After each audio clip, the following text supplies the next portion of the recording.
دنیا کی سب سے بڑی فوڈ کمپنی نیسلے نے اعلان کیا ہے کہ وہ اگلے 2 برسوں میں عالمی سطح پر 16,000 ملازمین کو فارغ کرے گی۔ کمپنی کے مطابق یہ اقدام آرٹیفیشل انٹیلیجنس (AI) اور آٹومیشن سسٹم کو اپنانے، لاگت میں کمی اور تنظیمی ڈھانچے کو جدید بنانے کے منصوبے کا حصہ ہے۔ خبر رساں ادارے ایسوسی ایٹڈ پریس (AP) کے مطابق نیسلے کا کہنا ہے کہ کمپنی اپنے عالمی آپریشنز میں شیئرڈ سروسز، ڈیجیٹل ٹیکنالوجی اور AI پر مبنی خودکار نظام متعارف کروا رہی ہے تاکہ کام کے عمل کو زیادہ مؤثر اور تیز بنایا جا سکے۔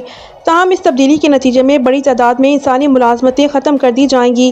کمپنی کے ترجمان نے بتایا کہ برطرفیوں کا زیادہ اثر انتظامی، مالیاتی اور معاون شعبوں پر پڑے گا، جبکہ پیداوار اور لاجسٹک کے شعبوں میں بھی عملے کی کمی کی جائے گی۔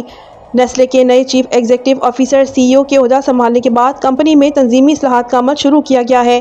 CEO کے مطابق دنیا تیزی سے تبدیل ہو رہی ہے اور ہمیں اپنے نظام کو نئے تقاضوں سے ہم آہنگ بنانا ہوگا۔ دلچسپ بات یہ ہے کہ ملازمتوں میں کمی کے اعلان کے باوجود نیسلے کی فروخت میں 4.3% اضافہ ریکارڈ کیا گیا، جبکہ کمپنی کے شیئرز میں معمولی بہتری بھی دیکھی گئی۔ ماہرین کے مطابق نیسلے کا یہ فیصلہ خوراکی صنعت میں آٹومیشن کے بڑھتے ہوئے رجحان کی نشاندہی کرتا ہے۔ نیسلے کے علاوہ دیگر عالمی کمپنیوں نے بھی حالیہ برسوں میں AI کے نفاذ کے بعد ہزاروں ملازمتیں ختم کر دی ہیں۔